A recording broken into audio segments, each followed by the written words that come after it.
क्या सिद्धू मूसेवाला को अपनी मौत का पता, अपनी हत्या किए जाने का पता पहले से ही था? ये बात हम ऐसे ही नहीं कह रहे हैं। उनका पिछला गाना द लास्ट राइड इस बात की काफी हद तक तस्दीक करता है। आप भी समझने के लिए उसकी हिंदी लिरिक्स सुनिए जो हम आपको बता रहे हैं। गाना ये कहता है कि जवान लड़के की आंखें सब कुछ कह रही हैं कि जवानी में ही जनाजा उठ जाएगा। जमाने का तख्ता पलट हो चुका है, रस्म और रिवाज सब कुछ बदल गए हैं। मर्द अपनी प्रेमिका की तरफ मौत का इंतजार कर रहा है, मौत न जाने कब दस्तक दे दे। इसके आगे कहा गया कि सिद्धू मूसेवाला जीते जी अमर हो जाए, पिछले जन्म में अच्छे कर्मों का फल है या फिर भगवान मेरे ऊपर मेहरबान है। सिद्धू के चेहरे का नूर बता रहा है कि जवानी में ही इसका जनाजा उठेगा। लोगों के चलने से पैरों के निशान बनते हैं और जट की तरह चलने से रास्ते बनते हैं। अब इस गाने का वीडियो आप देखिएगा, लास्ट राइड नाम से है। उस वीडियो में आपको एक आदमी मुंह पर काला फुल मास्क लगाए हुए दिखेगा, जो पूरे रास्ते में एक लंबी सी गाड़ी चलाएगा, कहीं जाता हुआ दिखेगा। लेकिन वो कहां पहुंचता है इसको नहीं दिखाया गया है। कल भी यही हुआ। जो सीसीटीवी फुटेज आए हैं, जिनकी पुष्टि तो नहीं हुई है, लेकिन उसमें सिद्धू मूसेवाला की गाड़ी होने का दावा किया जा रहा है और उसके आगे पीछे कुछ एसयूवीज के होने का दावा किया जा रहा है और कहा जा रहा है कि उन्हीं में से किसी एक गाड़ी में हत्यारे बैठ करके आए थे। कहा गया कि दो गाड़ियों से आए थे हत्यारे, जिन्होंने सिद्धू मूसेवाला की हत्या जीप में बैठे हुए वक्त में कर दी, जब वो ड्राइविंग सीट पर बैठे हुए थे। इसके अलावा ये गाना और भी मायने समेटे हुए है। ये गाना अगर सिद्धू मूसेवाला की जिंदगी का बयान करता है जैसा कहा जा रहा है, तो दूसरी तरफ ये गाना एक ट्रिब्यूट था सिद्धू मूसेवाला के आदर्श रैपर टुपाक शाकुर का, जो अमेरिका का रैपर था। और इसी तरह के शूटआउट में एक रात को 25 साल की उम्र में उसकी भी मौत हो गई थी। अब इस बात में कितना दम है, आइए देखते हैं। नमस्कार, मेरा नाम है अनुराग मिश्रा और आप देख रहे हैं जनता जंक्शन। तो पंजाब के मनसा जिले के एक गांव में सिद्धू मूसेवाला अपनी जीप से गए हुए थे। वहां पर वारदात को अंजाम दिया गया, जिसमें तकरीबन 13 से 14 गोलियां मार करके सिद्धू मूसेवाला की हत्या कर दी गई। सिद्धू मूसेवाला पर अंधाधुंध फायरिंग हुई थी। फायरिंग में सिद्धू मूसेवाला की मौत हो गई। हमले में 2 और लोग घायल हुए हैं। इसके पहले ही शनिवार को ही पंजाब सरकार ने सिद्धू मूसेवाला की सुरक्षा हटाई थी और बाकायदा इस बात का प्रचार प्रसार किया था कि अब तक कौन लोग सुरक्षा चक्र के घेरे में थे और अब किनके आगे पीछे कोई सिक्योरिटी नहीं है, बता दिया गया ये पूरी जनता को। जबकि आमतौर पर ऐसा नहीं किया जाता है कि किनकी सिक्योरिटीज कितनी है क्या नहीं है, इसके बारे में सरकार या लोग बहुत ज्यादा बात नहीं करते हैं। सुरक्षा हटाए जाने के तुरंत बाद ही सिद्धू मूसेवाला की हत्या कर दी गई। इसके बाद सवाल पंजाब सरकार के ऊपर उठे। कहीं उसमें सवाल किया गया कि कहीं राजनीतिक विद्वेष के चलते, चूंकि सिद्धू मूसेवाला कांग्रेस पार्टी के नेता थे और एक तरीके से उभरते हुए नेता थे और गायक के तौर पर जो उनकी प्रसिद्धि थी, वो उनके भविष्य में नेता होने और युवाओं के बीच अच्छा खासा लोकप्रिय होने की तस्दीक कर रही थी। क्या आम आदमी पार्टी उससे डरी हुई थी और उसके बाद किसी वजह से, किसी तरीके से समीकरण बना के उनकी हत्या करवा दी गई? सवाल ये भी उठे।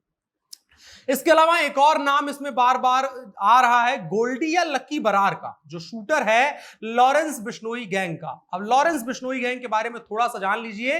इस गैंग का अगर इतिहास देखेंगे और सबसे बड़ा नाम इसके टारगेट पर देखेंगे तो वो सलमान खान का था। एक वक्त पर सलमान खान की सुपारी लेने का दावा बिश्नोई गैंग ने किया था और इसके बाद जो लॉरेंस बिश्नोई है, इसको गिरफ्तार भी कर लिया गया था और उम्र कैद की सजा काट रहा है। इसके अलावा 2020 में सिद्धू मूसेवाला की हत्या की फिरौती मांगने के लिए 3 लोगों को गिरफ्तार किया गया था और उन्होंने अपना प्लान बताया था कि हम लोगों का प्लान था 50 लाख की फिरौती सिद्धू से मांगेंगे, अगर वो नहीं देगा तो उसकी हत्या कर देंगे। उनको भी गिरफ्तार किया गया था और अब पंजाब पुलिस कह रही है हम उसकी जांच करेंगे। और एक फेसबुक पोस्ट भी वायरल है जो गोल्डी या लक्की बरार नाम के एक व्यक्ति की है, जिसमें सिद्धू के हत्या की जिम्मेदारी लॉरेंस बिश्नोई गैंग और उसके सदस्यों के द्वारा लेने की जिम्मेदारी की बात भी की जा रही है। लेकिन इन तमाम चीजों और खबरों के बीच में चर्चा यह भी काफी हो रही है कि क्या सिद्धू मूसेवाला को अपनी मौत का पता था? अब यह बात पूरी तरह निराधार भी नहीं है, इसमें कुछ दम भी नजर आता है। कुछ पॉइंट्स के जरिए समझिए। सबसे पहला, लास्ट राइड गाना और उसके लिरिक्स और उसका वीडियो, जो काफी हद तक जो कुछ घटना हुई उसके फिल्मांकन जैसा नजर आता है। दूसरा कि वो गाना जिसके लिए था वो भी रैपर था। 25 साल की उम्र में गैंग वॉर के बीच में अमेरिका में उसकी हत्या हुई थी। तीसरा, जब उसकी हत्या हुई थी तब वो ड्राइविंग सीट पर बैठा हुआ था और सिद्धू का आइडियल भी था। और सिद्धू की भी जब हत्या हुई तब भी वो ड्राइविंग सीट पर सिद्धू मूसेवाला भी थे और साथ में 2 लोग इसके भी थे और 2 लोग सिद्धू मूसेवाला के भी थे। चौथी बात, दोनों मामलों में अगर पुलिस का बयान देखें तो एक जैसा ही नजर आता है। इतने वर्ष हो गए टुपाक शाकुर की हत्या होने के, लेकिन अब तक मामला अनसुलझा है। उस वक्त पुलिस ने बस इतना कहा था कि यह गैंग वॉर थी। दूसरी तरफ सिद्धू के मामले में भी यही चीज थी, पुलिस द्वारा इसको गैंग वॉर कहा गया है। पांचवी बात, सिद्धू मूसेवाला का एक गाना था 295, मुझे भी बड़ा पसंद है।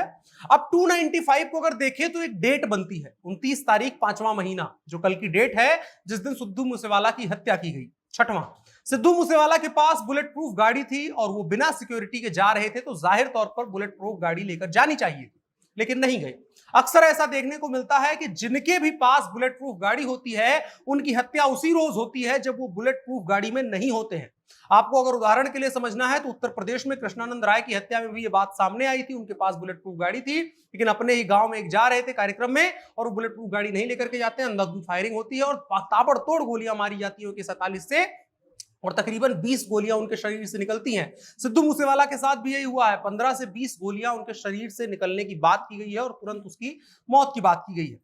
ये तमाम ऐसे शक हैं, ऐसे सवाल हैं जो खड़े हो रहे हैं कि क्या सिद्धू मूसेवाला को अपनी मौत के बारे में अंदाजा था? जो गाना उन्होंने बनाया उसके आधार पर ये तमाम बातें की जा रही हैं। अब इसमें कितना दम है, कितना तथ्य है, इसके बारे में हमको कोई अंदाजा नहीं है, लेकिन फिलहाल समीकरण यही चल रहे हैं और कहीं ना कहीं इसमें कयास भी लगाया जा रहा है। पंजाब सरकार के ऊपर सवाल उठ रहे हैं। जो सिद्धू मूसेवाला के गाने का सबसे मजबूत पक्ष हुआ करता था पंजाब का गन कल्चर, उसको लेकर के भगवंत मान का कुछ दिन पहले कमेंट आया था। पंजाब में सिद्धू मूसेवाला को माना जाता है कि गानों के बीच में गन कल्चर को घुसाने का बहुत बड़ा योगदान सिद्धू मूसेवाला का है। सो हाई गाना जो उनका पॉपुलर हुआ था, जिसके जरिए 2018 में उनको लोकप्रियता मिली थी, उस गाने में भी ऐसी ही तमाम चीजें थी, जिसके बाद सवाल उठा कि पंजाब म्यूजिक इंडस्ट्री अचानक से गन कल्चर की तरफ तेजी से बढ़ रही है, जो कहीं ना कहीं भविष्य में खतरनाक हो सकता है।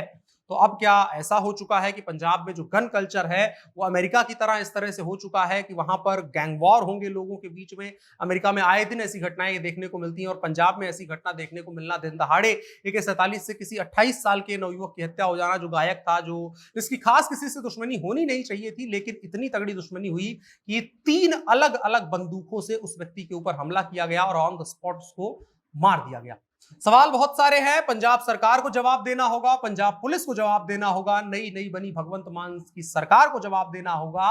बीते जो सरकार का कार्यकाल रहा है इसमें तकरीबन 50 से ज्यादा लोगों के मरने और 21 से ज्यादा लोगों के शूट आउट की बातें सामने आई हैं। पंजाब पुलिस अभी भी हाथ पर हाथ धरे बड़ी बैठी हुई है। तकरीबन 20 से 25 लोगों के ड्रग्स के ओवरडोज की वजह से मौत के मामले भगवंत मान की सरकार के इतने दिनों में सामने आए हैं।